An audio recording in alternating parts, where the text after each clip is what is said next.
We're going to be doing, here let me move you this way so Josh can get in there.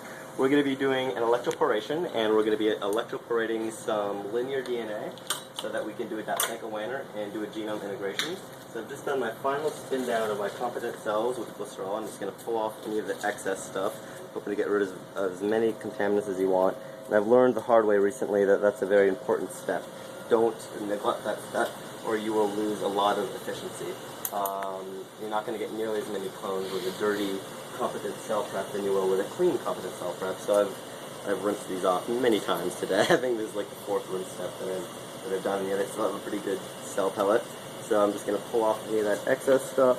I'm going to pull off some of the cells, but as long as I still have the majority of it there, I'm going to be good to go.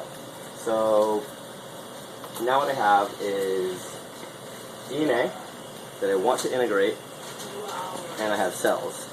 And I need to get that DNA into the genomes of those cells. That will be accomplished using a cuvette. What I'm going to do is I'm going to put those cells into this here cuvette. I'm going to put my DNA, I'm going to mix my DNA with those cells. I'm going to zap them with electricity, and through magic, the DNA is going to go inside of those cells, and those cells already have a plasmid called PKB46 that has a bunch of proteins that will essentially, just for our purposes, we're just going to say it'll integrate whatever linear DNA is in there. Normally, you can get away with a smaller prep, about 1 mil, but since I have a big piece that I'm trying to put in there, it's about 6 kb, 6,000 base pairs, I need to do a slightly larger scale prep. So I'm doing a mid-scale prep, 50 mils. So, let's see here. I am, kind of lost track of what I'm doing. Oh yeah. So, we have a cell pellet here, and I need to resuspend this. Each Dapsanka-Wanner, or rather, each electroporation takes 100 microliters of competent cells and a few microliters of DNA. So, since I have 3 samples that worked over here, we just ran a gel and we found out that these 3 samples actually have DNA in them. I'm going to want to be running about 3 electroporations per sample, and I have 2 different samples. So 2 strains, 3 samples, 6 total. I have 4 in here. I'll go get some in a little bit. So I have 100 microliters. I have my tube. This is our MZ1061 cells, and I'm going to go back to my 10% glycerol. I'm going to put in 3 volumes of 10% glycerol. So each volume is 1 transformation. And then I'm going to close it up. And I'm going to do the same thing for our other strain, which is our 9116 cells, which are just a strain that we have in the lab that I use a lot. So again, 1,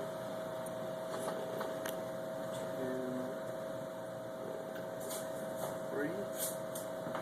And I'm actually going to do a 4th one for good luck. Sometimes you get very unlucky and you get a spark. We call it an arc. That's because you had too many salts and you basically electrocuted your cells. You put them on the electric chair and they're all dead and you don't get anything. So I'm going to resuspend those real quick. Those are all nice and suspended. That's kind of what it looks like, a little bit milky. And it goes right back on the ice. Now, in order to do the actual transformation, you're going to need a couple things. I appear to be out of 1.5 mil tubes, so I'm going to steal some from my good neighbor here. You will never know. And one of the tubes goes on ice. One of the tubes goes on the side. I'm going to get my P1000. I'm going to set up my recovery. So I'm going to set this to 250. I'm going to put this on there. Set it aside for now. I'm going to be using all of my pipettes. And this pipette is already set to 100. So that goes there, and set it aside. And then I'm going to grab, finally, my P20. And this is how much DNA I'm going to use. I'm going to go with 4 microliters. We'll try 4 microliters of DNA. See how that goes. So take a tube, a tip, get 4 microliters of DNA. This is just linearized, cleaned up PCR product. I'm sorry, this is just cleaned up PCR product, which is a linear DNA. I put my 4 microliters at the bottom of that tube, which has now been chilled. Goes back on ice. I grab my pipette, my P200, and I'm going to pull up 100 microliters of cells. Take a look at it, make sure there's no bubbles. And then I mix these two in this, so I just go up and down. And again, this whole process you want to make sure it stays cold and you don't want to have any bubbles. So then I bring it all back up. That gets tossed. I grab a cuvette, and then there's a little notch in there. I'm going to put my pipette tip in that notch and slowly eject. And I don't eject all the way because that will make bubbles. So I get rid of my tip, tap this down, this goes back on ice. And now we're almost ready to go. The last thing I need to do is get my recovery.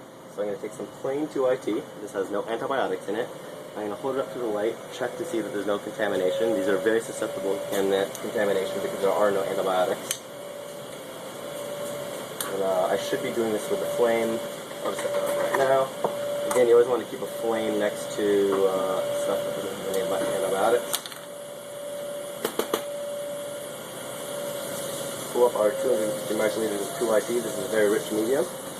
And then we're going to grab our tube. I need a Kim White. So grab a Kim White. Grab your cuvette. And then we're going to run on over to the electroporator. Cuvette goes on top. Tube goes on top. Kim White gets placed there. Put a recovery up there. We're going to check volts 1600, then we're going to go back to time constant. I'm doing this slowly. I should be doing this a lot faster because otherwise it'll warm up. I'm going to really thoroughly dry off my tube, tap it down, and then put it in this holder. There's a little knob on the side. That knob goes down to that little notch. Throw that in there. Press pulse twice. It'll make a noise, and if we don't hear a pop, then we know it worked. 5.8 is good. We generally want to get above a 5.0. I'm immediately going to stick my tube or my 2IT in there, resuspend it, and this is going to go for recovery. So I'm then going to start to pull it out. So this goes in that tube that we brought over. And you want to try to get as much of it as you can. And then this should immediately go at 37 degrees and give it a chance to recover. So I'm going to label this as what my sample is and what my time coefficient was.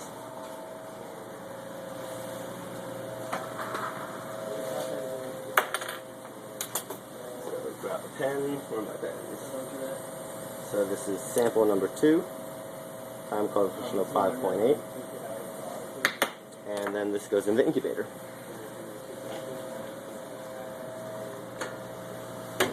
And then we just do the same thing with the rest of our sample. So I'll just do that one more time, and I'll give a much briefer explanation. So we're going to do 4 microliters of sample number 3. I'm going to grab my 2 tubes. So DNA goes into tube number 1. Check that tip. Grab my, where did my PP litters go? Oh, my pets are all over the place.